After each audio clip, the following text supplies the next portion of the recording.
IITG person promises only what he can deliver, and an IITG person delivers what he promises.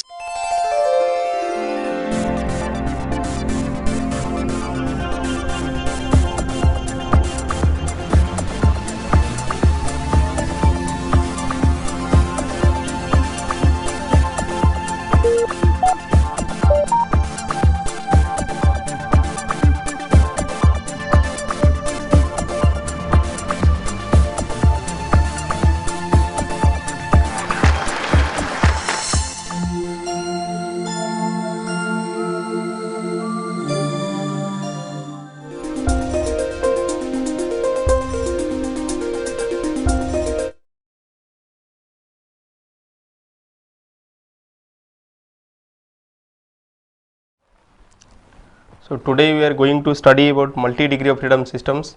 In the previous classes we have studied about the free and force vibration of single and 2 degrees of freedom systems.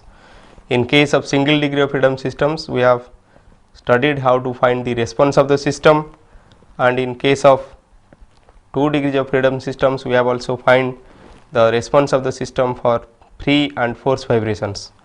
We have used different methods to find the equation motions. The equations motions are found by using either Newton's method or D'Alembert principle, or by using the energy principle, which include Lagrange principle and Hamilton's principle. Either we have used Hamilton principle or extended Hamilton principle depending on the systems. So, for a conservative systems we have used Hamilton principle, and for non-conservative system one can go for this extended Hamilton principle. And by using Lagrange principle you can derive the equation motion for multi-degree of freedom systems, and by using this Hamilton principle, though you can find the equation motion for any type of systems, but particularly it is useful for continuous systems. Similarly, this Lagrange principle is particularly used for multi-degree of freedom systems, and if the number of coordinates or number of degrees of freedom is less than 2, or if it is a single degree of freedom or it is a 2 degrees of freedom system, either you can go for this energy based principle or you may go for this Newton's or D'Alembert principle. But for higher systems or for systems more than 2, you should go for Lagrange principle to derive the equation motion. If the system is a continuous system or distributed mass system, you should go for extended Hamilton principle. And now we will study about this multi-degree of freedom systems. So, multi-degree of freedom systems are one in which you require 2 or more coordinates to describe the motion of the system. Already you have seen the case of a double pendulum, and if you take a double pendulum, so it is a 2 degrees of freedom systems. So, for more than 1 degree of freedom system, it is a multi-degree of freedom systems. So, already you know how to write the equation motion. So, for that previously I told about different types of coordinate systems. One is the physical coordinate system,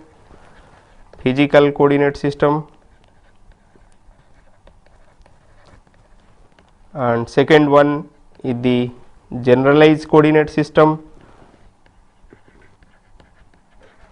and third one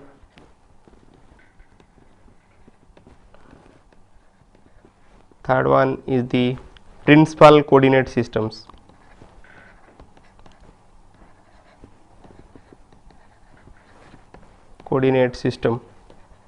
So, in case of physical coordinate system, you can put any physical coordinates to describe the motion of the system, and in case of generalized coordinate system, these are the minimum number of coordinates required to express the motion of the system.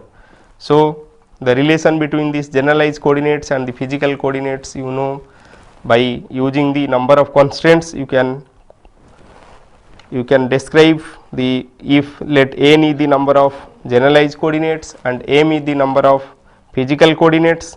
So, your m will be equal to n plus number of constraints. Let c is the number of constraint. So, m will be equal to n plus c. N is the number of generalized coordinates and c is the number of constraints. So, in this case, in case of this double pendulum, you may write the equation motion by using these coordinate, physical coordinate x1, y1, x2, y2, x2, y2. So, these are the physical coordinates you can use. So, or the generalized coordinates will be either you can write the x displacement of this bob 1 or this mass 2. So, either you can use this theta 1, theta 2 as the generalized coordinates, or you may use x 1 and x 2 as the generalized coordinates in this case of double pendulum, but you may use x 1, y 1, x 2, y 2 are the physical coordinates of this system. So, this length is constant. So, this length equal to x 1 square plus y 1 square equal to L 1 square, and similarly this length L 2 equal to x 2 minus x 1 square plus y 2 minus y 1 square root over. So, these are the constraint equation. So, you have two constraint equation and 4 physical parameters. So, you have number of coordinates, generalized coordinates equal to 2. So, this is a 2 degrees of freedom system, and you have 2 generalized coordinates to describe this motion of this system. Already I told you, by putting the coordinate system at different places you can get different equation motion. So, when the equation motion, in the equation motion you can write the equation in this form, you can write it in this form mx double dot plus kx equal to f. So, here m is the mass matrix, k is the stiffness matrix, and f is the force vector. So, this when this mass matrix, so let me write for a 3 degree of freedom system, this mass matrix will look like this. So, m11, m12, so it will be m11, m12, m13, m21, m22, m23, and m31, m32, m33. So, this is the mass matrix for a 3 degree of freedom system. So, if all the components of this mass matrix are present, or if some of the off diagonal elements are present, then this mass matrix is known to be coupled. So, this is coupled mass matrix, and the system is known to be dynamically coupled. Dynamically coupled. Similarly, if the stiffness matrix you can write this stiffness matrix for this 3 degree of freedom system in this way: K11, K12, K13, K21, K22, K23, and K31, K32, K33. So, by using, or if these all the elements or the off diagonal elements are present in addition to the diagonal elements, then this is known as statically coupled.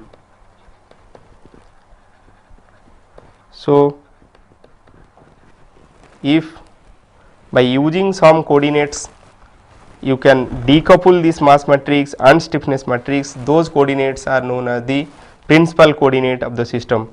So, for the coordinate system for which you are getting a dynamically uncoupled and statically uncoupled system, then those coordinate system is known as principal coordinate system. So, you have 3 different coordinate systems. One is the physical coordinate system, second one is the generalized coordinate system, and third one is the principal coordinate system. So, by using principal coordinate system you can reduce this equation motion to that of 3. For a 3 degree of freedom system you will get 3 different equation motion, uncoupled equation motion. So, first equation will be m1 x1 double dot plus k1 x1 will be equal to f1. Second equation will be m2 x2 double dot plus k2 x2 equal to f2, and third equation will be m3 x3 double dot plus k3 x3 equal to f3. So, if you have principal coordinate, if you are using principal coordinate, then x1 y1 principal coordinate x1 x2 x3, then you will get a set of uncoupled equation. So, this is uncoupled equation, and these equations are same as the equations you have seen for a single degree of freedom system. So, as you are reducing this equation to that of a single degree of freedom system, so you can find the response of the system very easily. When these equations are uncoupled, then also you can find the equation motion, then also you can find the response of the system by using different methods. So, for a 2 degree of freedom systems already we have seen how to find the response of that system. So, in that case we have used this normal mode method. So, we have defined the system response in terms of normal mode. So, normal mode is nothing but this is the free vibration response of the system when we are assuming all the masses are passing through the equilibrium position at same time and they have the same frequency. So, we have assumed in case of 2 degree of freedom system we have assumed the solution in this form. So, we have assumed x1 equal to x1 sin omega t and x2 equal to x2 sin omega t. So, we have assumed this frequency of both the modes x1 and x2 to be same, but their amplitudes are different x1 and x2 and they have same phase, that means they are in phase. So, in case of normal mode we are assuming that all the particles of the system are moving with same frequency and passing through the equilibrium position at the same time. So, for multi degree of freedom system also we can extend this idea from the second degree of freedom system and we can write the normal mode x3 or x4 x5 in that way we can write. So, x3 will be equal to, so small x3 I can write equal to capital X3 sin omega t. So, there are many systems which you cannot model it as a single degree of freedom system or 2 degree of freedom system. In that case you should model it as a multi degree of freedom system. Let us take the example of a 10 story building. So, in this 10 story building subjected to this air force, so wind force. So, if it is subjected to wind force or it may be subjected to some earthquake. So, you want to find the response of this system, response of this building. So, what will happen to the building in case of this wind or when it is subjected to the earthquake. So, in these cases if you want to study the response of the system, so you cannot model it as a single degree of freedom system or 2 degree of freedom system. In that case you should go for multi degree of freedom system in which you may have a mass matrix for this 10 storied building. You may have a mass matrix of 10 into 10, 10 is to 10 and a stiffness matrix of 10 is to 10 and this force vector depending on where the force is acting you may have a force vector. So, the force vector will be a 10 is to 1 force vector you may get. Similarly, for other systems you may have a system with 100 degrees of freedom system or you may have 1000 degrees of freedom system. So, in those cases you cannot solve these equations by using this single or reducing it to a single or 2 degrees of freedom system. So, that time you should apply some other methods to solve these equations and you can extend the methods what we have studied in 2 degrees of freedom system in this case also. So, in this case you can write the equation motion in this form. So, you are writing equation motion mx double dot plus kx equal to f. So, f equal to 0 is for free vibration and when you are taking f equal to some forcing function then it will be a force vibration system. So, let us study first the free vibration response of the system. So, mx double dot plus kx equal to 0 is the equation for this free vibration. So, in this case you can find or you can pre-multiply this m with m inverse. So, m inverse mx double dot plus m inverse k x equal to 0 you can write in this way this equation and this m inverse m is this identity matrix. So, I x double dot plus this m inverse k let me write equal to a. So, a x equal to 0 and now I can assume the normal mode in this form. So, x I can write equal to let x equal to capital X. So, x equal to capital X sin omega t. I can take sin omega t or I may take also x equal to x e to the power omega t. So, by assuming x equal to x sin omega t and substituting this equation in the main equation, the previous equation, I can write this equation in this form. So, it will becomes, so x double dot will becomes minus omega square x sin omega t or minus omega square x. So, this above equation will reduce to this form. So, it will becomes a minus omega square x, a minus omega square. So a minus omega square I into x or x sin omega t, I can write it is x sin omega t equal to 0. So for non-trivial solution, that is when the response is non-zero, that time you can find this a minus omega square I, so a minus omega square I x equal to 0. So this omega square let me put equal to lambda.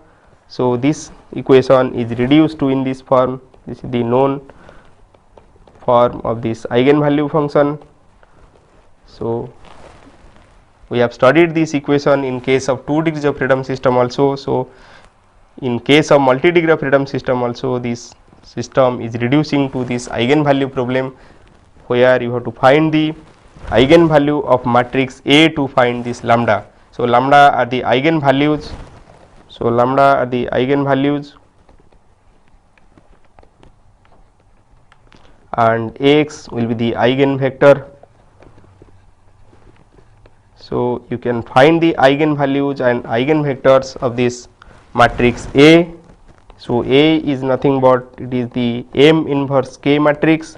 So first find A matrix and then find the eigenvalues and eigenvectors of this matrix to find the free vibration response of the system. So by using this eigenvector, so these eigenvectors correspond to the normal mode of the system. So by finding the normal mode of the systems, you can find the free vibration response of the system if you know the initial conditions. Already we have seen in case of a 2 degrees of freedom system, the resulting free vibration x at any time t can be written as C1 phi 1 plus C2 phi 2. So where phi 1 and phi 2 are the normal modes of the system and C1 and C2 are the modal participation in the resulting free vibration, which depends on the initial conditions.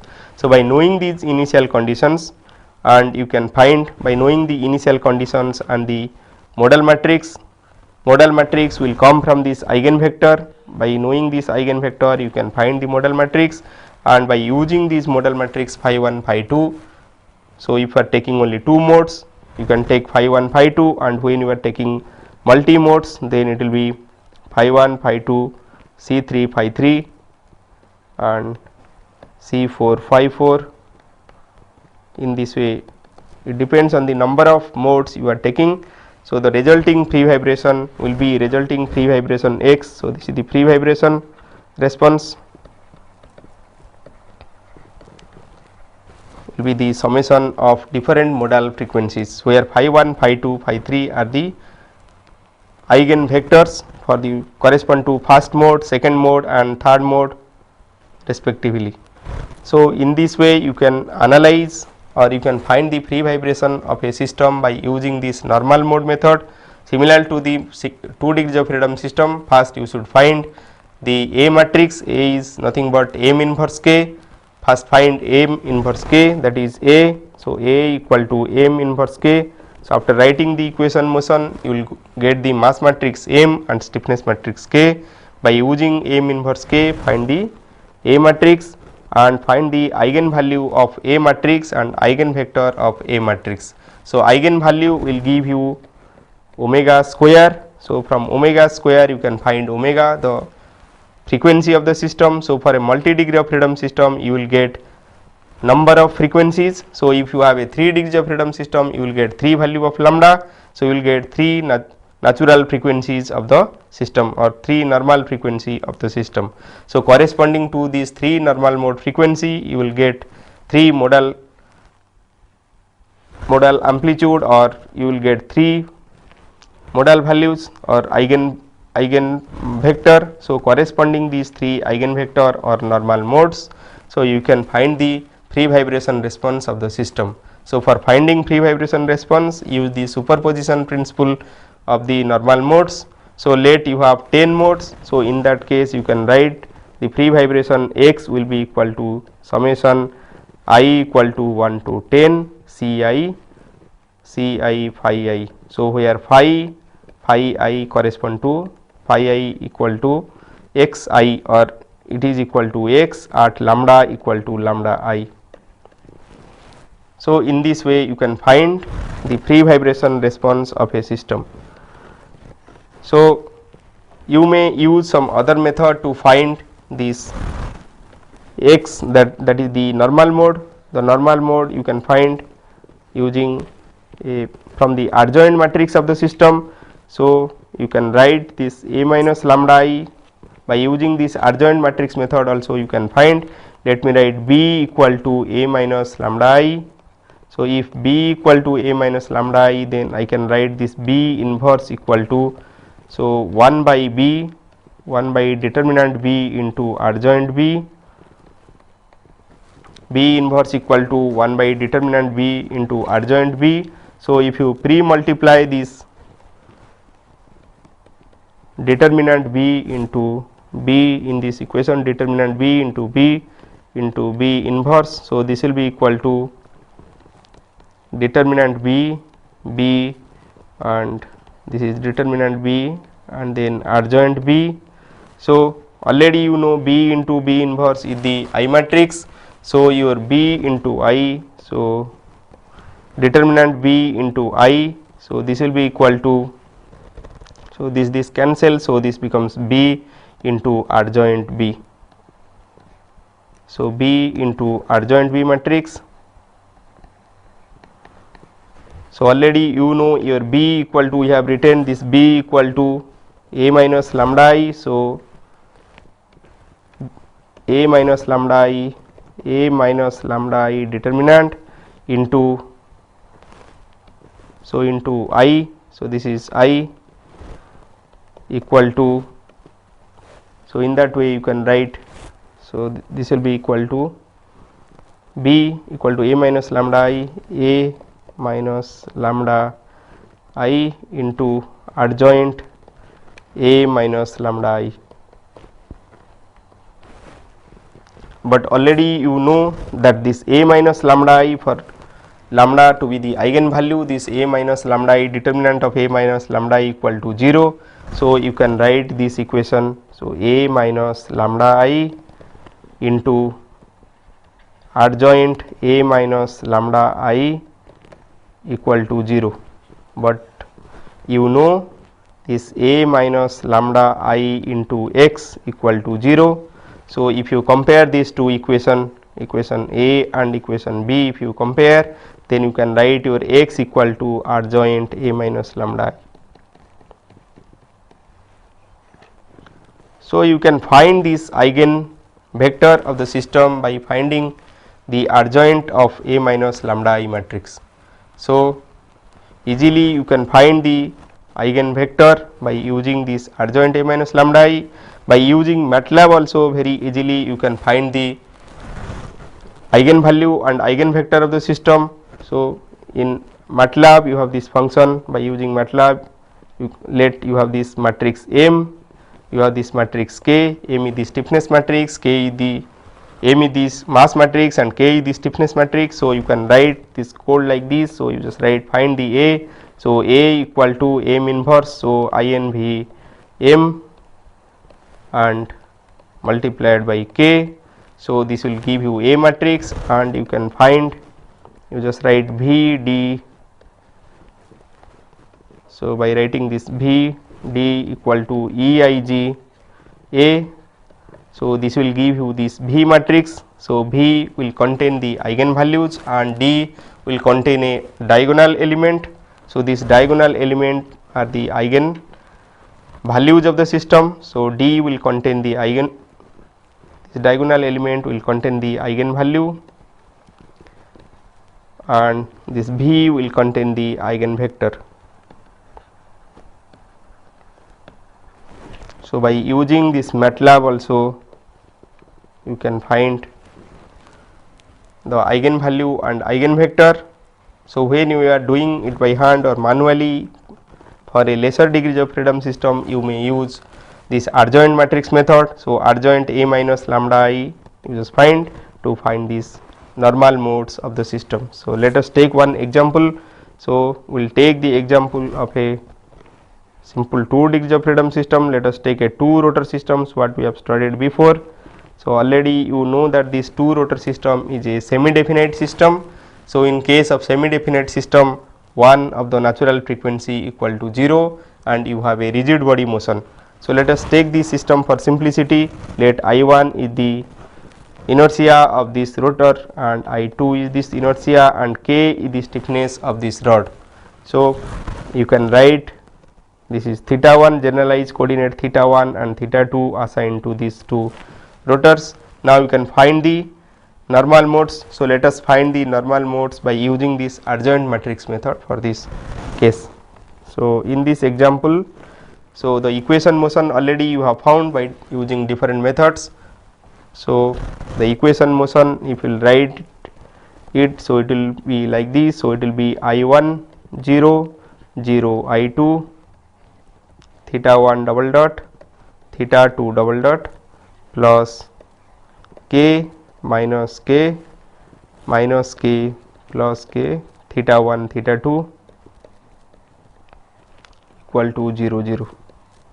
So, this equation motion either you can find by using this Lagrange principle. So, in case of Lagrange principle, so the kinetic energy T equal to half I1 theta 1 dot square plus half I2 theta 2 dot square and the potential energy U. So, if you are using the stiffness of this, so it will be equal to half K into theta 1 minus theta 2 square.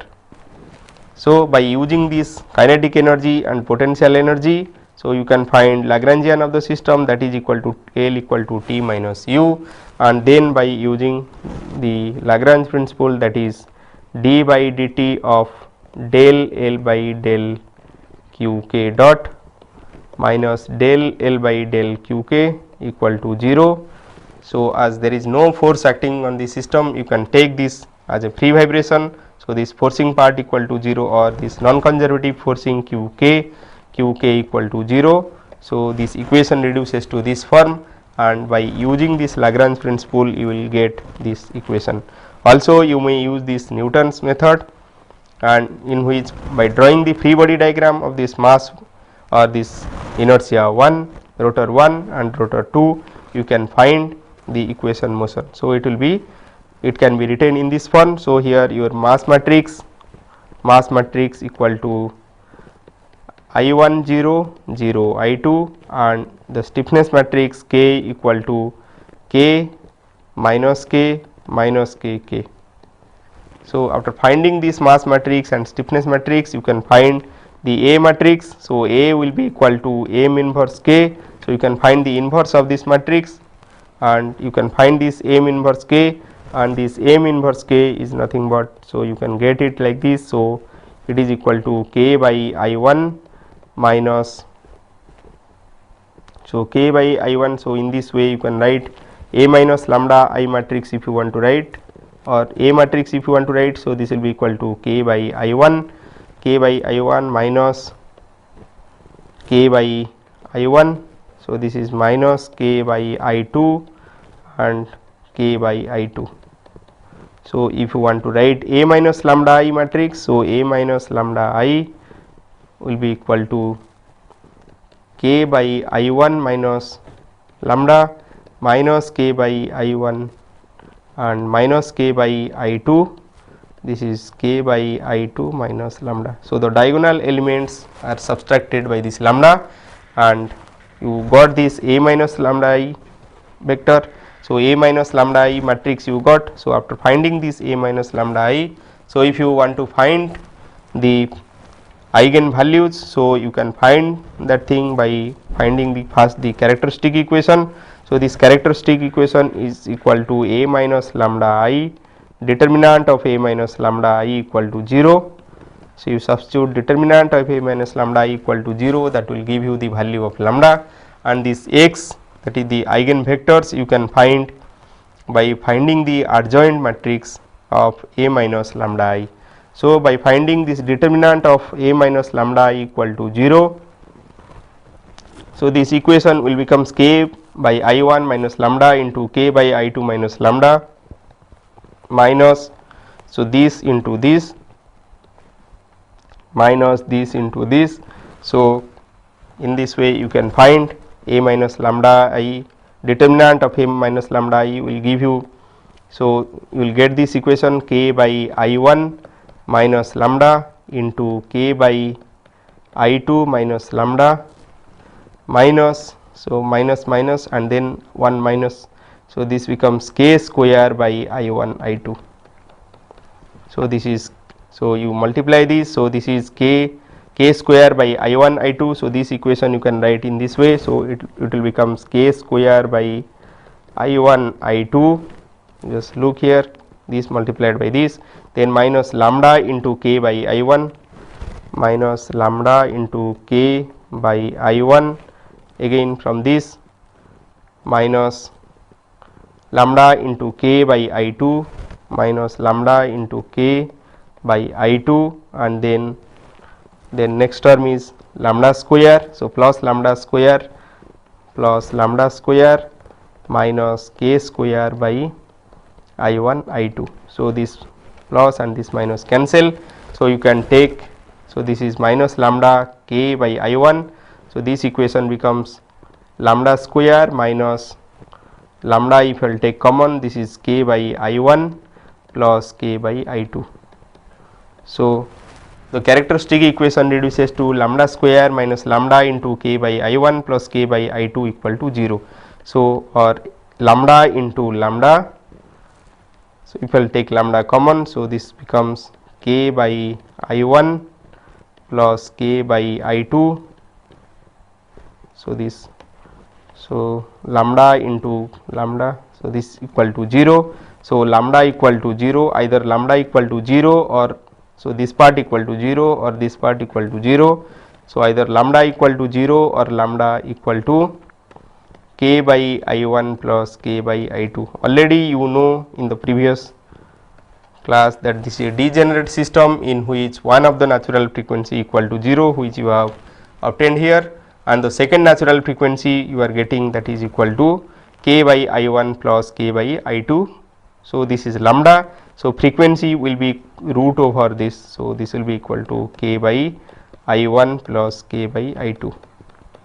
So, your eigen values are 0 and k by I1 plus k by I2, and now you have to find the eigenvector. So, you can find eigenvector in many different ways, but just now we know that we can find it by finding the adjoint of A minus lambda I. So, we know our x will be equal to adjoint A minus lambda I. Already we got the value of lambda. So, one value of lambda equal to 0. So, by substituting this value, so let us find. So, it will be equal to, so when lambda equal to 0, adjoint A minus lambda I.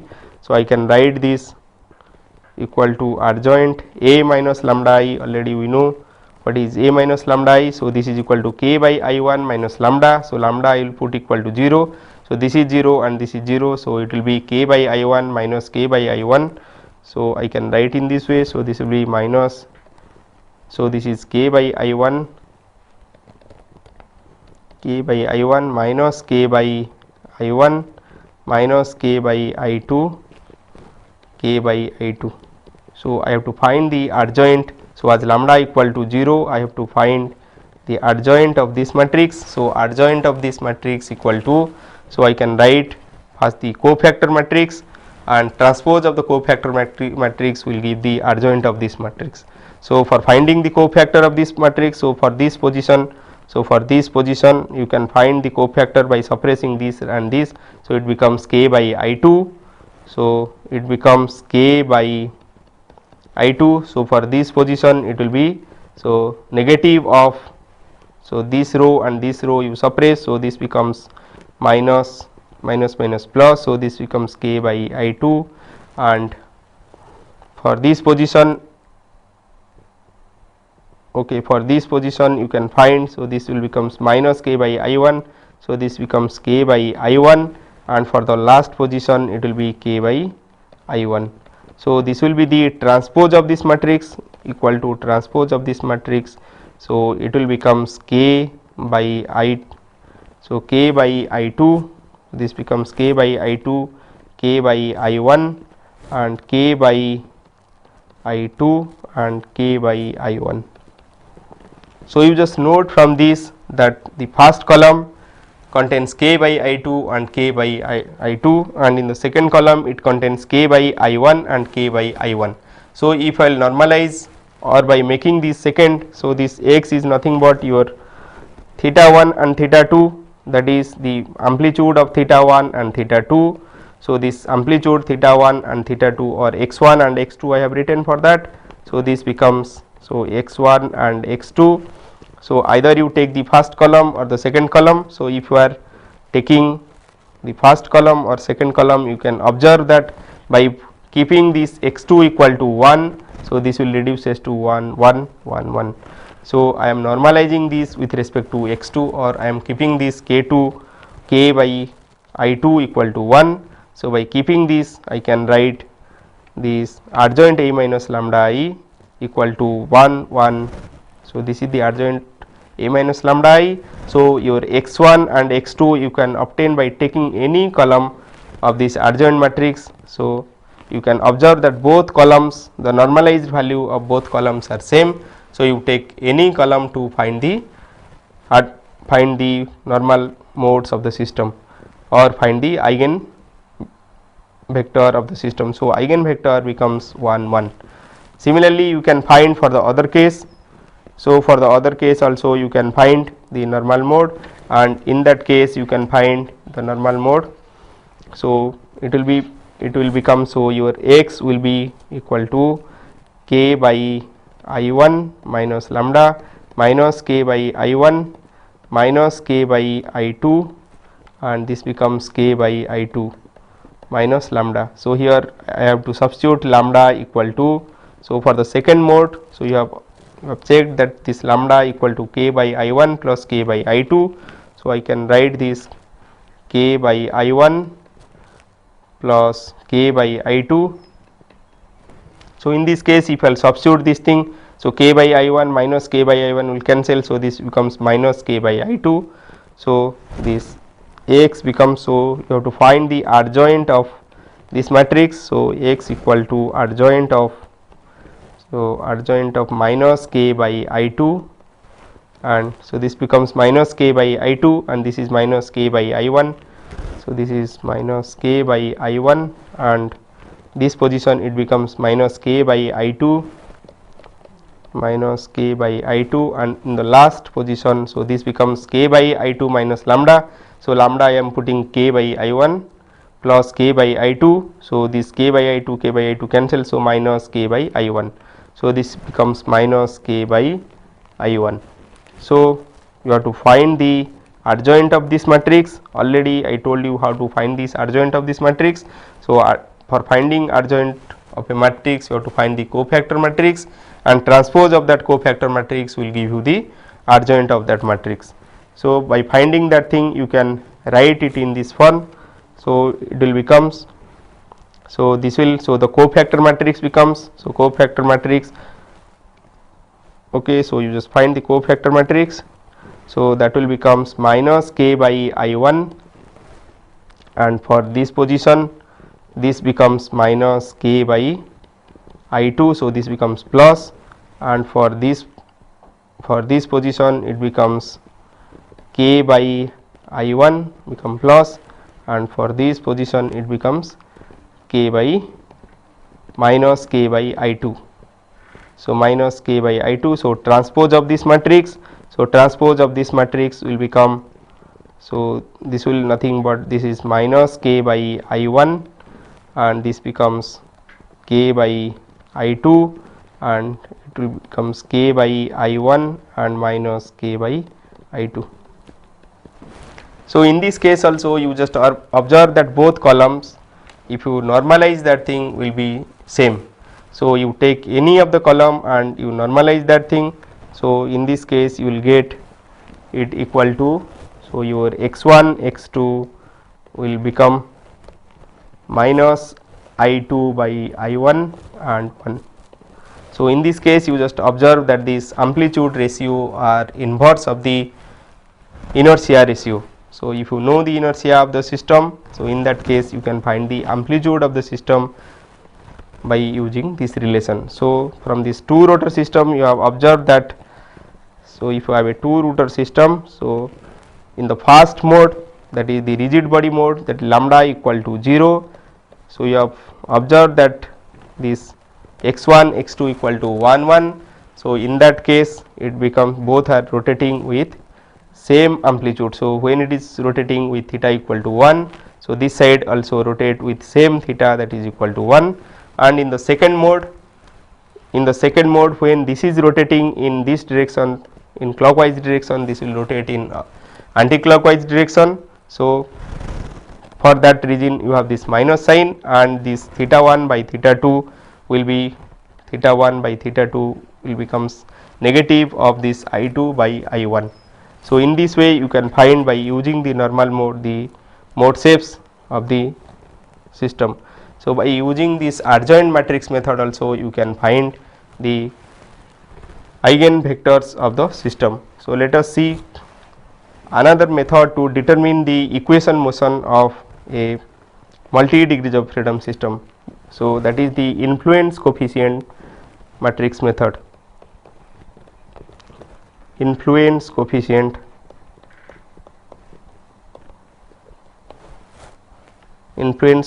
method. This is a very powerful method to find the equation motion of a multi degrees of freedom systems. So, before going for that, so we should see different definitions. So, what is the influence coefficient, displacement influence coefficient or stiffness influence coefficient, that thing first we will see, and then we will use this influence coefficient method to derive the equation motion of a system. So, you know the force of a system, if you are writing in this form, force equal to, if you are neglecting the inertia of the system, you can write the equation motion in this form. So, F will be equal to the force vector will be equal to your stiffness matrix into this displacement vector. So, if you are writing in this way, so this is the stiffness formulation method, or you may write this equation x equal to 1 by k into F. So, here 1 by k I can write equal to A. So, this will be equal to AF. So, this A matrix is known as the displacement influence matrix of the system, and the coefficients of this matrix are known as the coefficients of the influence coefficient matrix. So, coefficients of the displacement influence coefficient matrix. Similarly, the coefficients of this K matrix are known as the influence coefficient of the stiffness matrix. So, first let us find or define this flexibility influence coefficient or the elements of this matrix A. So, Aij, that is flexibility influence coefficient. So, this is known as flexibility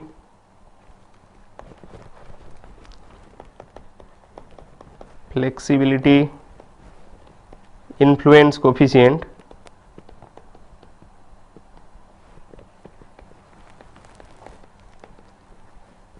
So, Aij is known as the flexibility influence coefficient, and it is defined as, so it is the displacement at I. So, it is defined as the displacement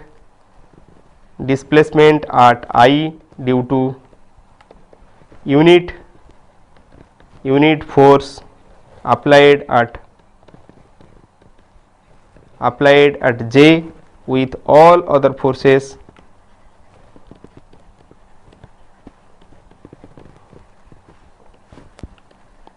equal to 0.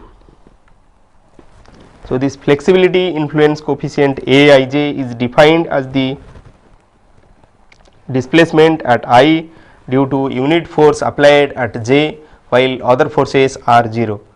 So, we can take a simple example of a spring. So, let us take two springs. So, this is one spring and this is the point where it is connected to another spring. So, let us find the influence coefficient of this system. So, let K1 is the stiffness of this first spring and K2 is the stiffness of the second spring. So, in this case the influence coefficient A11, so that is displacement at 1 due to a unit force applied at 1 when the other forces are 0. That means, when a unit force is applied at this position, but there is no force at this position. So, what is the displacement at this point? So, in that case this is a simple spring where a force, unit force is acting on the spring. So the displacement will be equal to force by the stiffness of the system. So this A11 will becomes 1 by K1. Now A12, so A12 equal to, so displacement at 1 when we are applying a unit force at 2.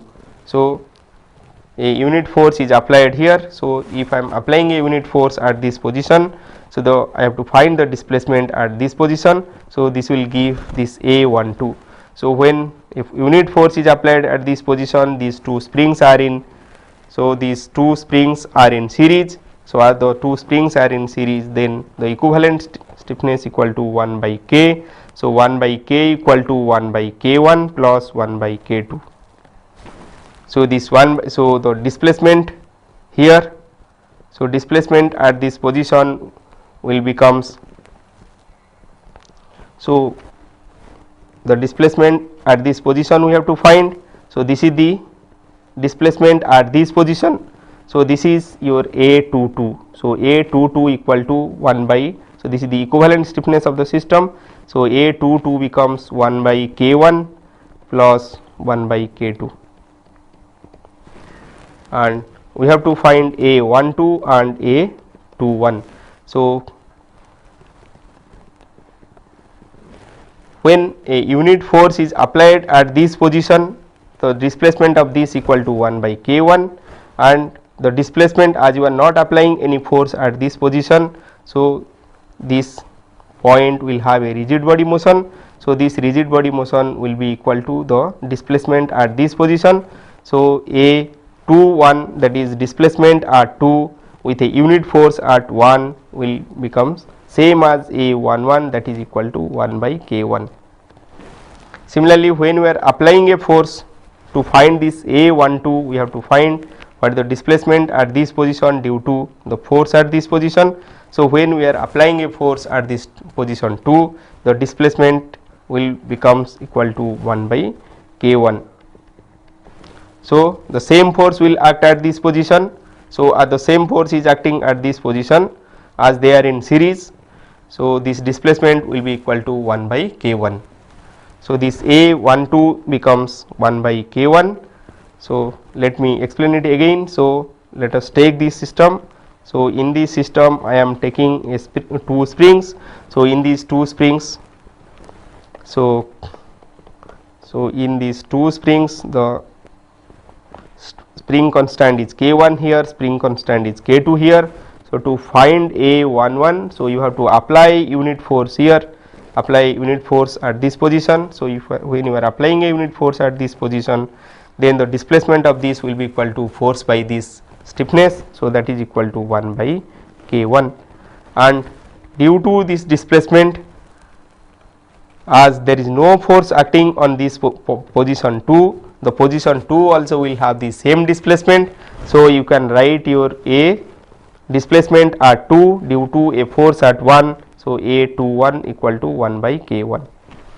Now let me apply a force at this position. So this force, unit force I have applied at this position. So when I am applying a unit force at this position, displacement at this will be equal to the force applied at this position by the stiffness at this position. As these two springs are in series, same force will act at this position also. So a unit force, so 1 by K1 will be the displacement at this position due to a force, unit force at position 2. So this becomes 1 by K1, and A22 will become, so when the force is acting at this position, so this will be equivalent to a single spring with equivalent stiffness K. So this equivalent stiffness, you know, it is equal to 1 by K equal to 1 by K1 plus 1 by K2. So you can find this K, and this 1 by K is the displacement at this position. So this is equal to 1 by K1 plus 1 by K2. So in this way you can find the influence coefficient or flexibility influence coefficient of the system. So the flexibility influence coefficient matrix becomes, so 1 by K1, 1 by K1, then 1 by K1, K1 plus K2 by K1 K2. So I have added these two. So when you are adding these two, 1 by K1 plus 1 by K2, this becomes K1 plus K2 by K1 K2. So in this way you can find these influence coefficient of the system, simple system. So let me take another example to find the influence coefficient. So let me take a simple cantilever beam. So in this cantilever beam, let I have 3 masses attached to this cantilever beam. So in this case I have to find the influence coefficient. So influence coefficient A11, let me find A11. To find A11, so I have to put, so let me position this, let this is position 1, this is position 2 and this is position 3. So in if I have to find this A11, I have to apply unit force at 1 and find the displacement at 1. So if I will apply unit force at 1, so to find the displacement at 1, I may draw this bending moment diagram. So from the bending moment diagram, area of the bending moment diagram, I can find the displacement. So the area of the bending moment diagram, let me draw. So the bending moment will becomes the bending moment diagram. This is the bending moment diagram when a unit force is acting on this system. So this length equal to, let me take equal length. So this is L, L and L. So this length becomes 3L. So this is 3L. As I am applying a unit force here, this bending moment at this position also becomes 3L. So this bending moment is 3L and this length is also 3L, and I have to find the displacement at this. So by using this area moment method, so by area moment method I can find the displacement at this position. So this is equal to the moment of the area of this by EI. So moment of the area, so this area becomes, so this becomes half, so this becomes half 3L into 3L. So this is 3L into 3L is the area, and I have to take the moment. So the moment, the center of this is at a position here, so it is at 2/3 of this. So I have to write this. So this becomes, so A11 becomes, so 2/3 of this length equal to 2/3 of, so it is at a distance 2/3 of 3L by EI. So this becomes, so 2 cancel, 3 cancel, so this becomes 3 into 3 9, so this becomes 9 L, so 9 LQ by EI. Similarly you can find A21. So A21 is nothing but, this is the displacement at position 2 due to a unit force acting at 1 when other forces are 0. So in that case the bending moment area diagram will be this. So this is the, so you have applied a force here and this is the bending moment area diagram. So from this you can find the A21. So A21 becomes the, so A21 you can find it is equal to 14 LQ by 3 EI. So similarly you can find A31. So A31, for finding A31, so you are finding the displacement at this position. So this is the position 3 you are taking. So you are finding the displacement at this position, and so for this position this, so let me write this. Okay. So for this area you can find the area of this. So this area you can find in many different ways you can find. So let you draw. So this is a rectangle plus this triangle you can take, and in this way you can find. So A31 you can find, similarly it will becomes 4 LQ by 3 EI. Similarly you can find when you are applying a load at position 2. So you can apply a load at position 2, you can draw the bending moment diagram. So in this case the bending moment diagram will be this will be the bending moment diagram. So this bending moment diagram, so this length is 2L, so this becomes 2L, so you can find the area. So at different position, when you are finding at different positions, so you can find in this from this area movement diagram.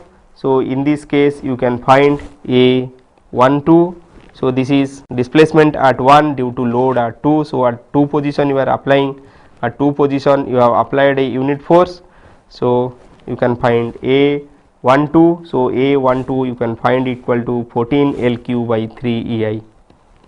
Similarly you can find a 2 2, so in this case a 2 2 will give you this area, and by EI, moment of this area by EI, so that thing you can find it equal to 8 LQ by 3 EI. And similarly you can find a 3 2, so this is equal to 8 LQ by 3 EI. Now for the last case, so you can apply unit force at position 1, position 3, and you can find a 3 1.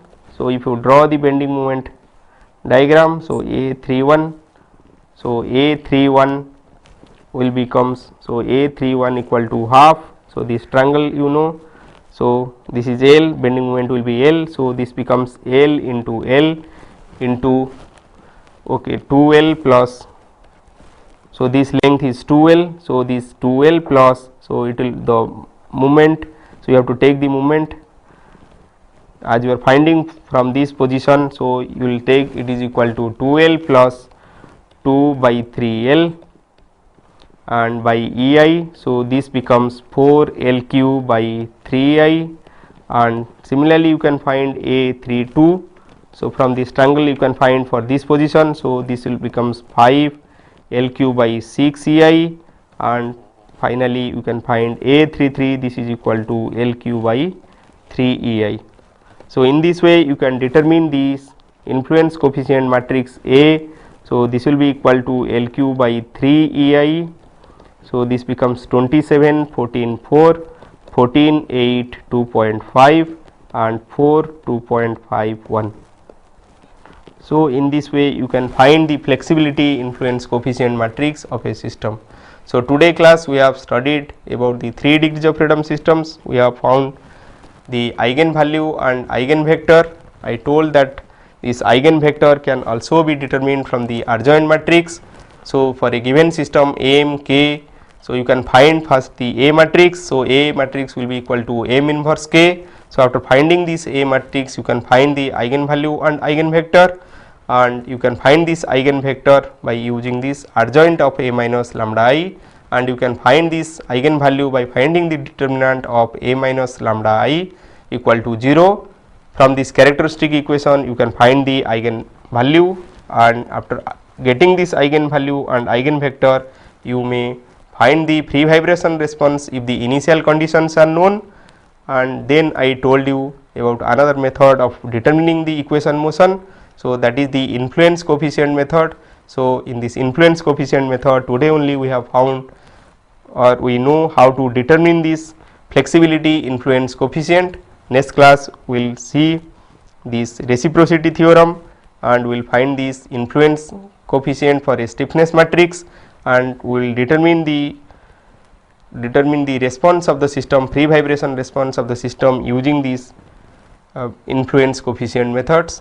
Also we will study about the modal matrix method to determine the response of the system.